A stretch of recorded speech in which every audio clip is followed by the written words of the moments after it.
तो साथियों, जैसा कि आप देख रहे हैं, आज हम जो पढ़ने वाले हैं भारत का उत्तरी मैदान। ठीक है, कि भारत के उत्तरी मैदान कहाँ से कहाँ तक है, कितना कितना है, क्या क्या इसमें डिटेल है, सब डिटेल में पढ़ेंगे विद मैप के साथ। ठीक है, इससे पहले हमने पढ़ा था साथियों उत्तर पूर्वी हिमालय। ठीक है, उसके अब ये पढ़ रहे हैं भारत का उत्तरी मैदान। ठीक है, और अब हम पढ़ेंगे, इसके बाद पढ़ेंगे भारतीय मरुस्थल, प्रायद्वीपीय पठार, तटीय मैदान, द्वीपीय समूह, फुल डिटेल के साथ, मैप के साथ। तो चलिए दोस्तों, शुरू करते हैं बिना कुछ देरी के। साथियों, मैं हूं पीके कौशल, स्वागत है आपके अपने यूट्यूब चैनल ग्रेड जी में। और शुरू करते हैं फिर भारत का उत्तरी मैदान विद मैप डिटेल के साथ। चलिए, सबसे पहले मैं आपको बता दूं साथियों कि ये जो हमारा उत्तरी मैदान है, कहाँ से कहाँ तक है। तो देखिए, यह सिंधु सिंधु नदी, सिंधु गंगा और ब्रह्मपुत्र नदी से बना हुआ है। ठीक है, यह है सिंधु गंगा और ब्रह्मपुत्र से बना है। तो चलिए मैं लिख के देता हूं आपको। यह है सिंधु गंगा और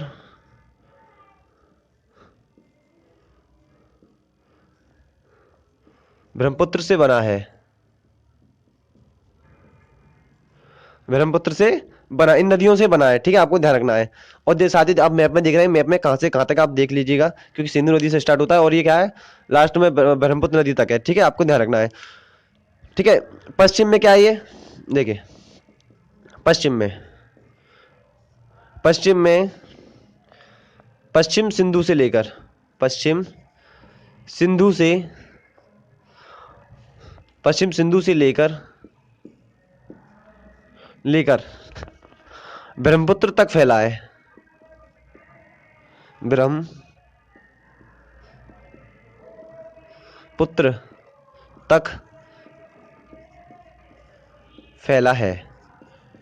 ठीक है, पश्चिम सिंधु से लेके, पश्चिम सिंधु से लेके, और ये क्या है, पश्चिम सिंधु से लेके और लास्ट में पूर्व में क्या है, ब्रह्मपुत्र तक फैला हुआ है। कौन सा, भारत का उत्तरी मैदान। ठीक है, अब और इससे पहले कौन सा आदि हमने देखा था, काराकोरम, लद्दाख, जास्कर, पीर पंजाल, लूलादर, सब ये के शिवालिक, ग्रेट हिमालय, मध्य हिमालय, फिर शिवालिक। तो हमने सारे हिमालय पढ़ लिए थे। अब हम उत्तरी मैदान था, तो वही उत्तरी मैदान पढ़ रहे हैं। ठीक है, आपको ध्यान रखना है। अगर आपने इससे पहले अगर आपका भारत का पूर्वी हिमालय नहीं पढ़ा, उत्तर पूर्वी हिमालय नहीं पढ़ा, तो आप उसको उत्तर पूर्वी हिमालय पहले पढ़ लीजिए। इसके बाद आप इसे अच्छी तरह जान पाएंगे, क्योंकि मैं पूरा भारत पढ़ाने वाला हूँ डिटेल के साथ। ठीक है, चलिए आगे देखते हैं। अब इसकी साथियों अभी देखो, ये इतना फैला हुआ, पश्चिम से लेके पूरब तक, ये ब्रह्मपुत्र तक फैला हुआ है। अब इसकी कुछ लंबाई भी होगी, तो देखिए इसकी क्या लंबाई, पश्चिम से पूरब तक की लंबाई कितनी है इसकी, यानी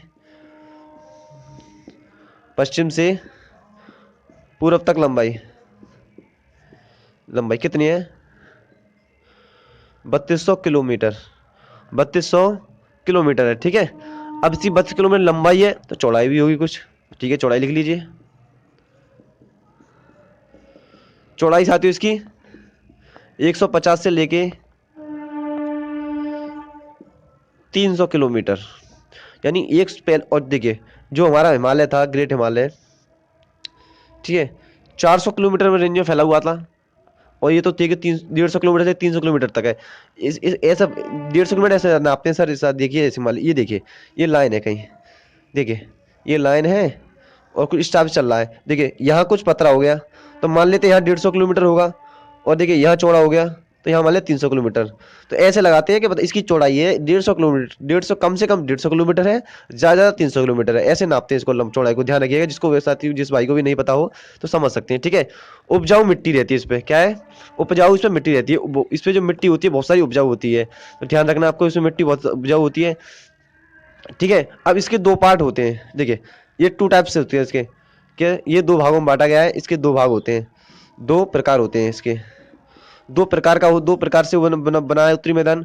अब कौन कौन से प्रकार में बताऊंगा, चलिए मैं लिख देता हूं पहले आपको। सबसे पहले अगर इस प्रकार की बात करें, तो इसका भामर, कौन सा, भामर, भामर। ठीक है, और पहला प्रकार भामर हो गया। तो अगर सेकंड की बात करें साथ दूसरे में, तो तराई का क्षेत्र, पहला भामर का क्षेत्र होता है, तराई, भामर का मैदान, फिर तराई का मैदान। देखो भामर का होता है कंकड़ पत्थर वाला, मैं एक थोड़ा सा हिंट दे रहा हूँ आपको। भामर का होता है कंकड़ पत्थर वाला, तराई मतलब सीलन वाला, यानी नमी वाला, आर्द्रता वाला। तो ठीक है, तो तराई वाला क्षेत्र हो गया, तराई का मैदान। ठीक है, तो हमने इतना पढ़ लिया साथियों। अब चलिए, अब मैं इसको रफ कर देता हूँ। अब हम पढ़ेंगे इनके बारे में कि भामर का मैदान क्या है, फिर तराई का मैदान क्या है। ठीक है, चलिए देखें फिर। चलिए मैं इसको रफ करता हूँ, आप स्क्रीनशॉट ले लीजिए। ठीक है, आई होप आपने स्क्रीनशॉट ले लिया होगा। चलिए मैं इसका रफ कर देता हूँ। साथियों अब हम पढ़ेंगे भामर का क्षेत्र। भारत का उत्तरी मैदान में भामर का क्षेत्र कहाँ से कहाँ तक है, कौन कितना कितना है, ठीक है, कौन जगह से कितना स्टार्ट है। चलिए, और इसमें क्या क्या डिटेल है फुल डिटेल के साथ पढ़ेंगे। चलिए तो देखिए भामर क्षेत्र के साथियों अगर हम बात करें, ठीक है, तो देखिए ये जो पाया जाता है, ये पाया जाता है इसके अपने उत्तरी भारत के उत्तरी मैदान के मैप में सबसे ऊपर स्टे पे पाया जाता है, इस पूरा हिस्से पाया जाता है। ठीक है, आपको ध्यान रखना है। ठीक है, और हमने इससे पहले पढ़ा था ट्रांस हिमालय पढ़ा था, फिर ग्रेट हिमालय पढ़ा था, फिर मध्य हिमालय, फिर शिवालिक। ठीक है, तो हमने ये पढ़े थे। और अब जो लास्ट में कौन सा था, शिवालिक था। तो ये शिवालिक से क्या सटा हुआ है, क्योंकि ऊपर शिवालिक है और लास्ट फिर इससे क्या है, मान लीजिए शिवालिक है, ये शिवालिक है, और जैसे ये शिवालिक से क्या है, ये भी मैदान क्या है, ये क्या हो गया, भामर हो गया, ये भामर का क्षेत्र हो गया। तो इससे सटा हुआ है, मतलब दोनों एक दूसरे क्या है, ये चिपके हुए हैं, एक दूसरे से क्या है, ये चिपके हुए हैं। ठीक है, चलिए चलिए अब देखते हैं फुल फुल डिटेल के साथ इसको। तो देखिए ये है शिवालिक की पहाड़ियों से सटा हुआ है।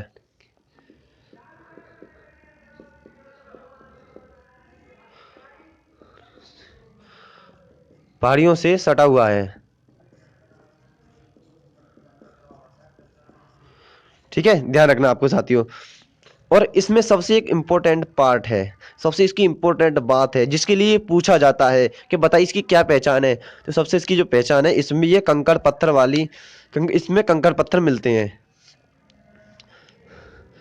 इसमें देखिए ये क्वेश्चन बहुत ज़्यादा इंपॉर्टेंट है और इससे ही पूछा जाता है। ये वाली लाइन जो मैं बता रहा हूँ, इसकी ये लाइन इतनी ज़्यादा इंपॉर्टेंट है कि अगर मैं आपको बताऊं कि हर एग्जाम में ये पूछी जाती है। ज़्यादातर एग्जाम में लाइन, अगर इससे कोई रिलेटेड क्वेश्चन आएगा तो सबसे पहले इस पे आएगा।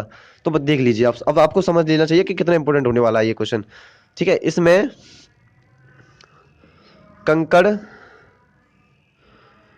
पत्थर पत्थर मिलते हैं। ठीक है,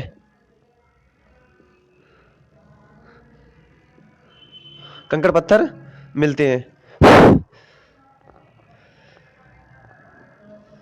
और अगर साथियों देख, अब कंकड़ पत्थर इस पे मिलते हैं, एक क्वेश्चन आता, बताइए कि कंकड़ पत्थर किस में मिलते हैं, कौन क्षेत्र में मिलते हैं।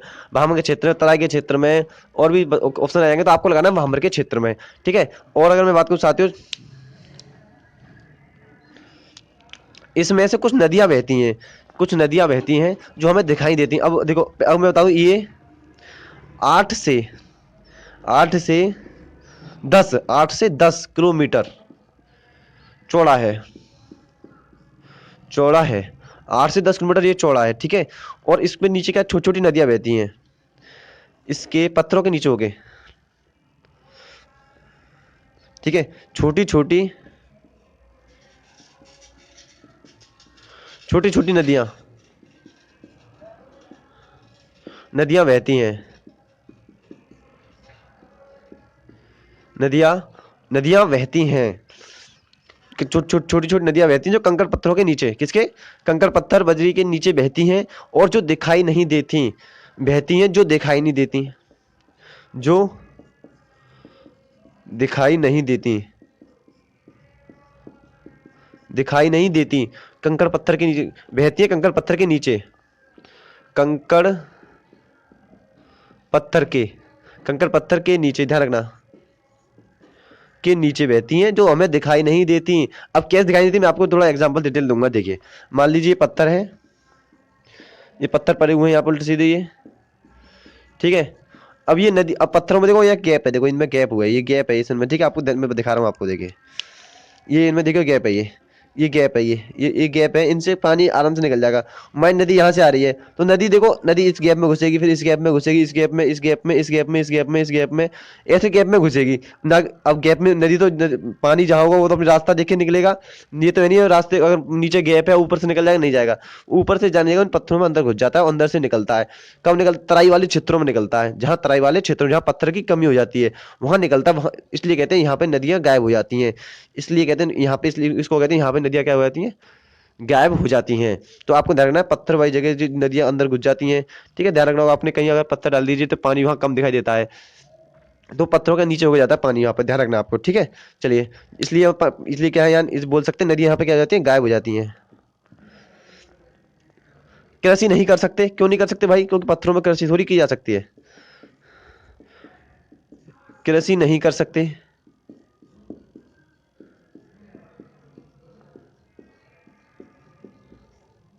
कृषि नहीं कर सकते। जो नदियां कंकड़ पत्थरों में आकर छुप जाती हैं वह नदी तराई के मैदान में निकलती हैं। जैसे मैंने बताया था, जो नदियां कंकड़ पत्थरों में आके छुप जाती हैं, जो नदियां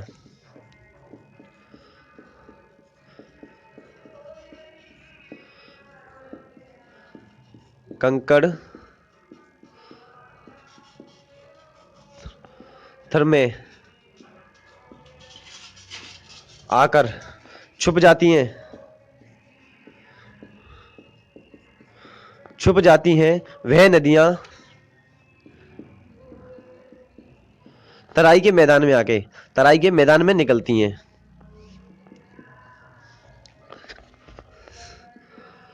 तराई के मैदान में आकर निकलती हैं। तो जैसा कि साथियों आपने देखा कि भंवर का क्षेत्र कितना है, देखिए तो देखिए यह है शिवालिक की पहाड़ियों से सटा हुआ है। सही बात है, साथ शिवालिक की पहाड़ियों से सटा हुआ है, क्योंकि ऊपर शिवालिक के नीचे क्या है, भामर का क्षेत्र है। इसमें कंकड़ पत्थर पाए जाते हैं, बहुत ज्यादा कंकड़ पत्थर पाए जाते हैं। इसी वजह से ये फेमस है कि बहुत पता है कंकड़ पत्थर किस क्षेत्र में पाए जाते हैं, भामर के क्षेत्र में पाए जाते हैं। 8 से 10 किलोमीटर चौड़ा है, 8 से 10 किलोमीटर समझते ना।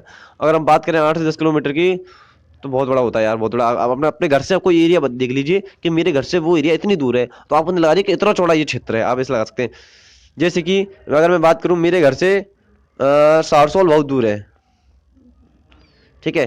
तो सारसोल मेरे घर से बहुत दूर है, 10 किलो समथिंग मीटर होगा। तो इतना दूर मेरे घर, इतना चौड़ा ये क्या हो सकता है, भामर का क्षेत्र है। छोटी छोटी नदियां बहती हैं कंकड़ पत्थर के नीचे, जो दिखाई नहीं देती। जैसे कि मैंने बताया था आपको अभी कि यहाँ कंकड़ पत्थर पड़े हुए हैं, ठीक है। और इनके जो गैप नदियां आएंगी, नदी गैप में होकर भरी निकल जाएंगी, गैप में होकर निकलेंगी, ना कि ऊपर होके। तो गैप में होकर निकलेंगी तो नदियां गैप सी, पता ऐसा लगता है नदियां गायब हो गई हैं। तो नदियां गायब नहीं होती, वो दिखाई नहीं देती, सिर्फ वो दिखाई नहीं देती। अब वो बोलते बताइए कि नदियां कौन सी, छोटी छोटी नदियां कहाँ गायब हो जाती है, किस में क्षेत्र में? तो हमारे क्षेत्र में गायब नदियां गायब हो जाती हैं। कृषि नहीं कर सकते सर, ठीक है। आप कृषि नहीं कर सकते क्योंकि पत्थरों के मैदान में कृषि नहीं की जा सकती। जो नदियां कंकड़ पत्थर में आकर छुप जाती हैं वो नदियां तराई के मैदान में आकर निकलती हैं, ठीक है। आपको इतना ध्यान रखना है। तो चलिए अब देखो, अब हमारा आ गया तराई का क्षेत्र, क्योंकि अब इसमें देखो जो नदियां यहाँ के कंकड़ पत्थर में छुप जाती हैं वह नदियां क्या निकलती हैं, तराई के मैदान में आकर निकलती हैं। तो हम तराई के मैदान अब पढ़ेंगे। मैं इसको रफ करता हूँ, आप इसका स्क्रीनशॉट ले लीजिए। आई होप आपने इसका स्क्रीनशॉट ले लिया होगा। चलिए मैं इसको रफ कर देता हूँ अब। चलिए साथियों, अब हम पढ़ेंगे, हमने जैसे इससे पहले हमने पढ़ लिया था भामा क्षेत्र पढ़ लिया, अब हम पढ़ेंगे तराई का मैदान, ठीक है। तराई का मैदान कहाँ से कहाँ तक है, कितना कितना है, कितना टाइप है, कहाँ से कितना है, सब हम डिटेल में पढ़ेंगे, फुल डिटेल मैप के साथ, ठीक है। तो मैप में देख रहे हैं, अगर जो हमने पढ़ा था भामा क्षेत्र, तो भामर के बाद अब क्या आता है, तराई का क्षेत्र। तराई के जितने भी उसके नीचे का एरिया, आगे का एरिया, सब क्या तराई का क्षेत्र है। जो नदियां भामर क्षेत्र में आके दिखना बंद हो गई थी, वो नदियां अब वो दिखना चालू हो जाएंगी। क्योंकि क्योंकि वहां तो इसमें तो कंकड़ पत्थर पाए नहीं जाते, इसमें बहुत उपजाऊ मिट्टी पाई जाती है, जो कि जलोढ़ मिट्टी बहुत उपजाऊ मिट्टी है इसमें पाई जाती है। तो वो मिट्टी अब आपको यहाँ दिखाई देगी, आपको ध्यान रखना है, ठीक है। और यहाँ तो नदी ऊपर ही दिखाई देगी। तो चलिए इसके बाद थोड़ा डिटेल में पढ़ते हैं। यह है भामर के आगे दक्षिण की ओर क्षेत्र आता है। यह है भामर के आगे दक्षिण की ओर यह क्षेत्र आता है, की ओर ये क्षेत्र आता है। यह भामर के आगे दक्षिण की ओर यह क्षेत्र क्या है, क्षेत्र आता है, ठीक है। तो यह कैसे, अब देखिए इससे पहले भामर था, तो भामर के आगे ही दक्षिण, भामर की जैसे मान लीजिए भामर है, तो यहाँ पे क्या ये दक्षिण, तो इसकी इसका इसका ये तो उत्तर हो गया, ये दक्षिण हो गया, तो इसके दक्षिण में तो आएगा ना ये, तो इसके दक्षिण में का ये क्षेत्र आता है, ठीक है। आपको ध्यान रखना है। यह है 10 से, अब इसकी चौड़ाई भी कुछ होगी, तो 10 से 20 किलोमीटर, 10 से 20 किलोमीटर इसकी क्या है, चौड़ाई है सर, ठीक है। चौड़ाई 10 से 20 किलोमीटर। अगर मैं चौड़ाई की बात करूं तो कहाँ से, मेरे घर से अगर 20 किलोमीटर बढ़ता तो अतरौली पड़ती है। अतरौली अलीगढ़ जिले में है, अलीगढ़ जिला, ठीक है। आपको देखना है अतरौली अलीगढ़ जिले में है, ठीक है। तो तो अतरौली, मेरे घर से अतरौली 20 किलोमीटर समथिंग समथिंग पड़ जाती है। तो मेरे घर से अतरौली यानी इतना दूर है, इतने बीच में फैला हुआ है तराई का क्षेत्र। समझ गया सर, ठीक है। तो चलिए सर आगे बढ़ते हैं। चिकनी और दलदली मिट्टी से बना है। चिकनी और दलदली मिट्टी से बना है। अब कैसे चिकनी दलदली मिट्टी से बना है, तो देखिए लिख लेता हूं मैं। चिकनी और दलदली, दलदली मिट्टी से बना है। चिकनी और दलदली मिट्टी से बना है, ठीक है साथियों। चिकनी और दलदली मिट्टी से बना है। और इससे भी ज्यादा मोस्ट इंपॉर्टेंट क्वेश्चन इसके बारे में जो पूछा जाता है, चलिए वो हम बताता हूं मैं अब आपको। देखिए सबसे ज्यादा इंपॉर्टेंट क्वेश्चन आपका इसमें ये है, ठीक है। जो नदियां भ्रमर के मैदान में आकर, जो नदियां भ्रमर के मैदान में आकर छुप जाती थीं, ठीक है, या दिखना बंद हो जाती थीं, वह नदियां तराई के मैदान में आकर बाहर आती हैं और बहती हैं। ठीक है, मैं लिख देता हूं। जो नदियां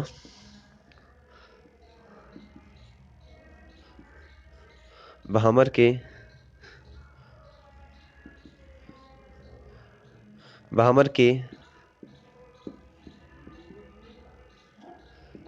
मैदान में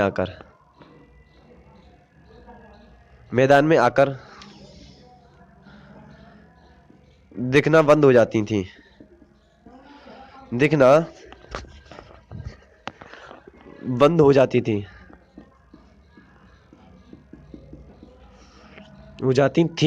वह नदियां, क्या, वह नदियां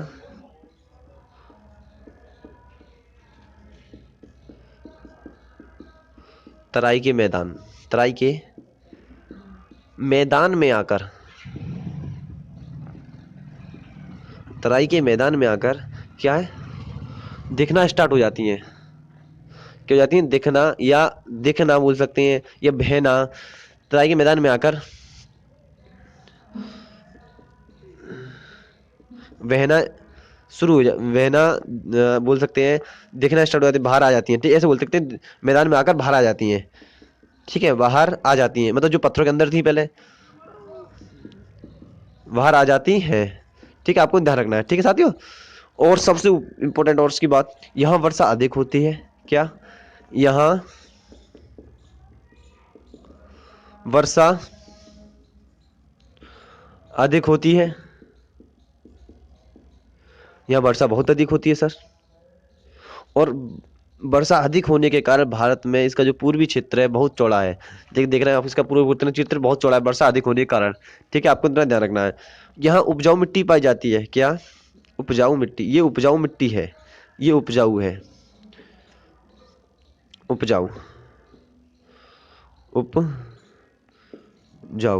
ये उपजाऊ है। जैसे कि उपजाऊ में क्या मिलता है, यहाँ पे गन्ना मिलता है सर, चावल मिलता है और गेहूं मिलता है। तो गन्ना, चावल और गेहूं, ठीक है सर।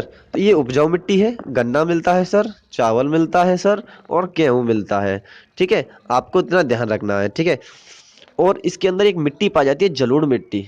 भाई साहब इसके बारे में पढ़ेंगे, वो दो टाइप की होती है, एक होती है बांगर और खादर। मैं आपको बता दे रहा हूँ, लेकिन पढ़ेंगे इसके नेक्स्ट क्लास में हम। ठीक है, आज के लिए हम इतना ही पढ़ेंगे। और चलिए थोड़ा और बता देता हूँ आपको इस बारे में। ये पश्चिमी चंपारण यहीं पर है, पश्चिमी चंपारण यहीं पर है। ठीक है, तो आज के लिए इतना ही साथियों। अगर वीडियो से आपको कुछ अगर वीडियो आपके हेल्पफुल रही है, अगर वीडियो आपके समझ में आई है, अगर लगता है कि वीडियो में कंटेंट है, अगर लगता है आपको कि ना जी सर ये इसमें कुछ ऐसा है जो हमारे एग्जाम में अच्छा आ सकता है, तो वीडियो को लाइक कीजिए, शेयर कीजिए। अगर आप अभी तक हमारे चैनल यूट्यूब स्टडी चैनल से नहीं जुड़े हैं तो चैनल को सब्सक्राइब करके साथ में बेल आइकन को प्रेस कर दीजिए सर। ठीक है, मिलते हैं नेक्स्ट वीडियो में। जब तक के लिए जय हिंद,